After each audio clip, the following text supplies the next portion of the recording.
नमस्कार दोस्तों, मैं अंकुर उपाध्याय स्वागत करता हूं आप सभी का एक बार फिर से अपनी नई वीडियो में। दोस्तों, भारतीय बाजार 26,000 पे आता हुआ दिख रहा है निफ्टी, और बहुत ही शानदार एक्शन दिख रहा है। ब्रॉडर मार्केट भी अच्छी दिख रही है। बैंक निफ्टी लीडरशिप ले रहा है और रिसेंटली लिस्टेड आईपीओ ग्रो कमाल कर रहा है भाई, अलग ही भाग रहा है, अलग ही मतलब बाजार की तेजी में फुल फ्लेज एक्शन में दिख रहा है भाई। 100 रुपए का इशू आज 144 रुपए पे ट्रेड कर रहा है। 153 रुपए का हाई लगाया है इस स्टॉक ने आज। यानी आईपीओ ने दमदार रिटर्न्स दे दिए अपने इन्वेस्टर्स को। 2 दिन में 50% के गेन्स इन्वेस्टर्स को आईपीओ में मिले हैं। और सबसे इंपॉर्टेंट बात पता है क्या है? पूरा एक्शन आपकी स्क्रीन पे हुआ। इसका इशू लिस्ट कल 112 रुपए पे हुआ था, मैं आपको बताना चाहूंगा। 112 रुपए पे इशू लिस्ट हुआ है। एग्जैक्टली मैं आपको बताऊं तो कल के सेशन में अगर आप देखो तो इसकी ओपनिंग आपको दिखेगी 112 की। 112 का लो दिखेगा, कल ओपन 112 भी दिखा था, और एट द एंड 134 रुपए के समथिंग बंद हुआ, 134 रुपए के करीब। ठीक है, पूरी तेजी स्क्रीन पे आई आपके। और उसके बाद आज के सेशन में भी अगर आप देखो तो ओपन हुआ 131 पे, लो लगाया 129 का, यानी पूरा मौका दिया, और फिर पूरी की पूरी तेजी स्क्रीन पे आपके लिए आ गई आज के सेशन में भी। तो कमाल के एक्शन में दिख रहा है ग्रो का आईपीओ, मैं यही कहूंगा। पूरा एक्शन इसने ओपनिंग ऐसा नहीं करा कि इसने ना गैप अप मार दिया हो या इशू वालों को पैसा बना के दिया हो, नहीं। इसने पैसा बना के दिया है जो भी इस स्टॉक को लिस्टिंग के बाद खरीद कर गया है। मेरे को लगता है बड़े इन्वेस्टर्स का काम है ये, क्योंकि देखो वॉल्यूम्स तो बहुत हैवी दिख ही रहे हैं हमें। कल के सेशन में 53 करोड़ शेयर ट्रेड हुए हैं, आज भी अभी तक 38 करोड़ शेयर्स ट्रेड हो गए। रिटेल तो इतना करने वाला नहीं है, ठीक है। और लिस्टिंग जब फ्लैट हुई थी ना, तो 12% लेके बहुत सारे लोग तो निकल भी गए होंगे। उसके बाद ये जो 134 तक गया, वहां पे बहुत सारे इन्वेस्टर्स निकले होंगे। लेकिन इतने ऊपर आने के बाद कोई खरीद रहा है, दैट मीन्स कोई बिल्कुल नियर टर्म में पैसा बना रहा है, और उसने खरीदा है। अब वो कहां पे प्रॉफिट बुक करेगा हमें आपको नहीं पता है। तो मैं एज अ डिसिप्लिन अपने व्यूअर्स को कहूंगा कि सावधान रहें। बड़ा रेयर केस होता है जब कोई इतना अच्छा कर रहा है और उसमें आपके साथ सावधानी बरतने के लिए कहा जाए। आप जेन्युइन टी के हिसाब से देखो कि ये स्टॉक 100 के प्राइस पे 40 के पीई पे प्लेस था। कल मैंने 130 रुपए पे भी यही बात बोली थी, 145 पे भी यही कह रहा हूं। आप लोग कहोगे कि भाई आप तो कल भी कह रहे थे, तो कल 132 था, आज 145 है, 15 रुपए और बढ़ चुका है वहां से देखोगे तो। लेकिन हमें ये शेयर बाजार है, जब कोई चीज ऊपर जाती है तो कितना ऊपर चली जाएगी नहीं पता, और नीचे जाती है तो कितना नीचे जाएगी नहीं पता। लेकिन हमें ना वैल्यू आंकनी पड़ती है, और वही उसी का सारा खेल है। तो 100 रुपए पे 40 का पी, तो 150 रुपए पे कहां पे आ जाएगा इसका भी पता है आपको? 50% पीई और बढ़ गया, यानी 60 के पीई पे स्टॉक ट्रेड कर रहा है अभी करंट सिचुएशन में। आप मेरे को बताओ कौन सी ब्रोकिंग कंपनी है जो 60 के मल्टीपल्स पे ट्रेड कर रही है? कौन सी?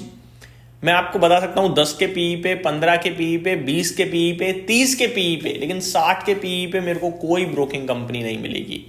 ये ट्रेड कर रहा है, तो कितने लंबे समय तक ट्रेड करेगा? नहीं करेगा। ये जो पैसा छाप रहे हैं ना, जो खरीद खरीद कर ऊपर पहुंचा रहे हैं, जैसे ही प्रॉफिट बुक मारेंगे स्टॉक नीचे आ जाएगा।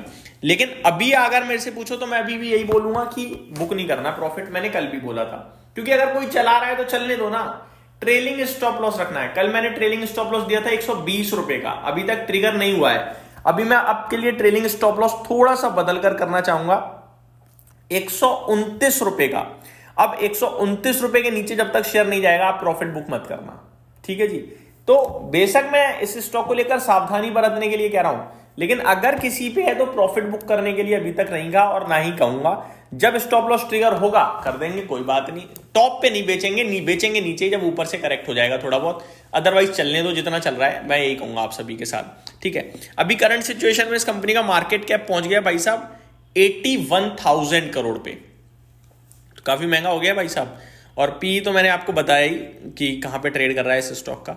तो अभी इन्वेस्टर अगर कोई फ्रेश लेने जा रहा है तो 129 के स्टॉप लॉस से भी लोग खरीदने को तैयार होंगे। तो मेरे को लगता है वो शायद थोड़ा सा रिस्की ज़्यादा हो जाएगा, और तो कुछ भी नहीं कहूँगा। ईपीएस वगैरह अगर आप देखें तो FY25 में 1850 करोड़ का मुनाफा कंपनी ने क्लॉक करा है। FY24 में घाटा था 800 करोड़ का, FY23 में 450 करोड़ का मुनाफा था। तो कंटिन्यू मुनाफा भी नहीं चल रहा है इनफैक्ट। और 4000 करोड़ के रेवेन्यू पे अगर आप 1800 करोड़ का मुनाफा बना रहे हो, और 1800 करोड़ के मुनाफे पे आप 80,000 करोड़ के मार्केट कैप पे ट्रेड कर रहे हो, तो ऑब्वियसली महंगा लगेगा मेरे को, और वही मेरे को लग भी रहा है, और मैंने आपके साथ डिस्कस भी किया एज अ डिसिप्लिन। अच्छी बात ये दिख रही है मुझे कि ज़्यादातर स्टेक ना FIIs के पास है, पब्लिक के पास मात्र 11% स्टेक है, और उसमें भी 5-6% अदर्स के पास है, बड़े इन्वेस्टर्स में। बाकी बचा हुआ 4-5% पब्लिक के पास है, इसीलिए ये इशू थोड़ा एक्शन में दिख रहा है हमें, बाकी कोई और कारण मुझे नहीं दिखता है। तो ये मेरी तरफ से आपके लिए डिटेल्ड वीडियो थी दोस्तों इसके IPO को लेकर। One more thing, Lenskart, Midwest, ये दो IPO भी एक्शन में चल रहे हैं। लेंसकार्ट की बात करूं तो आज ऊपर से नीचे आया है, 429 का हाई लगाया है इसने, और अभी 415 पे ट्रेड करता हुआ दिख रहा है। मिडवेस्ट अपने अच्छे नतीजों के बाद 3% ऊपर है। मेरा मानना यह कि ये क्यों ऊपर नहीं जा रहा है मेरे समझ में नहीं आ रहा। वॉल्यूम्स तक नहीं आ रहे हैं इस स्टॉक में, जिसके इसके नंबर्स बहुत ही कमाल के आए हैं कल। मैं आपको रिजल्ट बताना चाहूंगा एक बार। 15 करोड़ से मुनाफा 28 करोड़ पे आया है, रेवेन्यू 140 करोड़ से 160 करोड़ पे, मार्जिन 20% से 27%, एबिटा 28 करोड़ के सामने 43 करोड़। तो सब कुछ अच्छा है, लेकिन शेयर नहीं चल रहा। इशू प्राइस के सामने अगर आप नोटिस करो मात्र 6% ऊपर है। आई थिंक लोगों का ध्यान ही नहीं जा रहा है इसकी तरफ, मेरे को ऐसा लग रहा है। बाकी या तो ये वन टाइम वंडर होंगे अच्छे नंबर्स, बाजार को पता होगा कि आगे बेकार करने वाली है कंपनी, बट अगर नहीं है ऐसा कुछ तो इस नंबर्स पे एक्शन में तो आना चाहिए था ये stock. Recently listed LG electronics की बात करी जाए तो आज इस कंपनी के भी नतीजे हैं, और नतीजे से पहले शेयर 1.5% ऊपर ट्रेड करता हुआ दिख रहा है। तो ये मेरी तरफ से अपडेट थी। Thank you so much for watching this video. Have a great day guys.